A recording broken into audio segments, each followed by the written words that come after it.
My name is H.A. Goodman, and I'm an author, columnist, and journalist. To support this YouTube channel, go to my Patreon link below, subscribe to this channel, check out my latest book, Debunking the Trump-Russia Myth. If you enjoyed it, or if you've read it and enjoy it, please write a review on Amazon. And check out my latest article, Tony Podesta may be Mueller's next big target, in the Daily Caller. Senator Al Franken is done. Politically, he's done. And we know from Leanne Tweeden, and we know, well, Leanne Tweeden on Doug McIntyre's radio show, I played the clip where she explains that Senator Al Franken forced himself upon her. He has apologized for it. Al Franken has. So he acknowledged the assault, the attack, the abuse. He needs to step down and resign. This is not conduct that should be allowed in Congress, but there's another element to this that is very interesting. Al Franken is one of the, this is a talking points memo, which is just like a Vox. Talking points memo is just like Vox, Daily Beast, Slate. How Al Franken unleashed a special counsel on Donald Trump. You have this sleazeball in Al Franken as one of the moral authorities on Trump. And he has furthered the ridiculous Russian hacking neo-McCarthy era nonsense. And now we find out that he had engaged in sexual misconduct. The Democratic Party is a giant glass house where not only do they allow Bill Clinton, who has a Wikipedia page on sexual assault allegations, a Wikipedia page devoted to that, but the people who are now going after Trump are horrible human beings. Case in point, Al Franken. Then is a talking points about how Al Franken unleashed a special counsel on Trump, and how they're able to get away with this, unleashing a special counsel based on no evidence of anything. There's no evidence. There's no evidence the DNC was hacked by Russia. There's no evidence. Even James Clapper said there's no evidence of Trump-Russia collusion. Okay, and he goes on. But the roots were planted months earlier with the exchange between Franken and Sessions in the Kennedy caucus room. It's just unbelievable. Did you have a communication with the Russians? Did you communicate with the Russians? How about did you sell effing uranium to the Russians? Did your administration overlook a bribery scandal like Obama's administration did?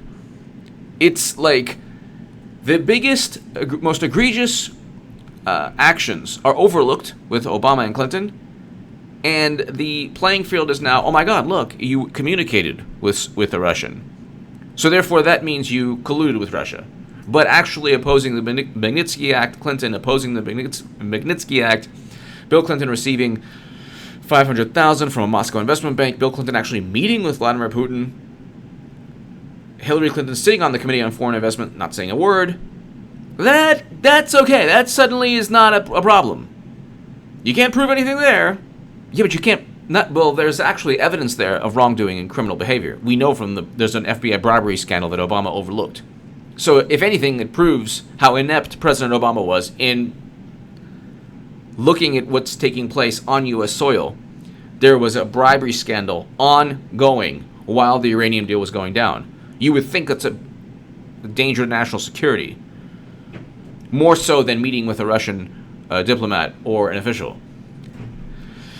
The implications that Franken and other horrible human beings who happen to be Democratic grandstanding politicians is that simply speaking to Russia then bolsters their smoke there in their warped minds. But the actual fire of a uranium sale, a private server, Clinton Foundation, weapons deals, all of these things, the actual fire and smoke, well, that's just, it's debunked because you focus on one specific thing. Clinton couldn't unilaterally sell or prevent the sale, so it's no problem. Yeah, but what about the $145 million that greased the wheels? What about the money flowing amid the Russian uranium sale? The hundreds of thousands from a Moscow bank to Bill Clinton. The Clinton Foundation, other Clinton Foundation scandals. The email scandal. What does the email scandal have to do with this? The fact that Comey exonerated her even before interviewing Clinton. What about Loretta Lynch's role in speaking to Bill Clinton on a plane at tarmac?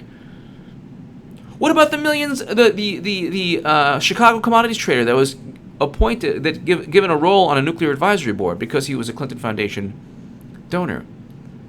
What about the fact that Al-Walid bin Talal and Frank Justra and all different types of people from around the world, billionaires and millionaires, gave money? For what purpose?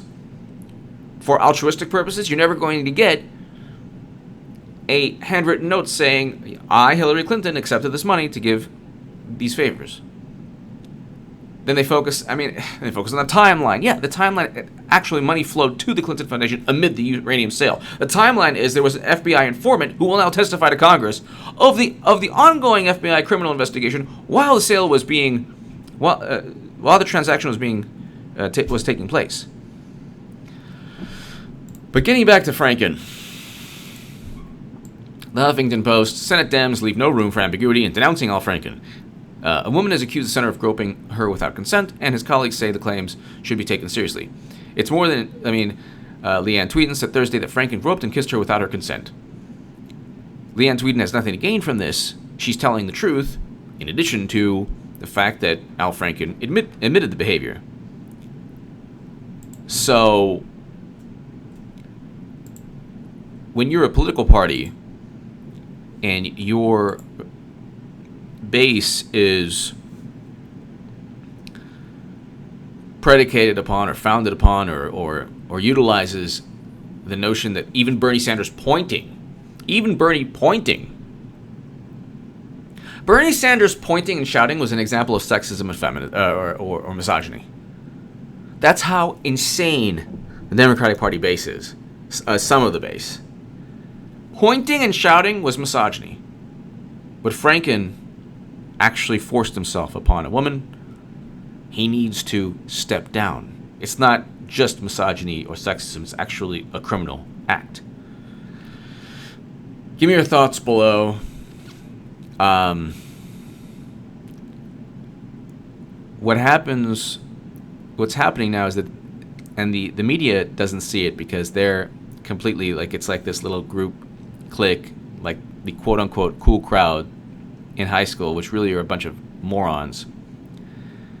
The New York Times, the Washington Post, the Vox, that kind of liberal media groupthink, they believe that Trump's on the ropes. But Trump is not on the ropes. You have Weinstein, you have Kevin Spacey, you have now Al Franken. I'm probably missing a lot of people. But all of these people now who are part of an apparatus that says, let me lecture you. Let me tell you what's right. Let me explain to you why you're wrong and you're racist and you're bad and you're sexist and you're all these things. What the Trump presidency is doing inadvertently is exposing all of these people for who they are. Give me your thoughts below. Al Franken needs to step down, and he's done politically. His whole thing was, even talking points memo was so giddy and happy when they wrote their article about Franken. Oh, well, he's this big cog now in the machine against Trump, trying to prove that Russia helped Trump. Now he's done politically. No one will take him, not only will nobody take him seriously anymore, but he needs to step down. And you're seeing that a lot nowadays in the Democratic sphere of politics. Give me your thoughts below. Share this segment everywhere. Subscribe to this YouTube channel. And make sure you get notifications. Thank you so much for listening.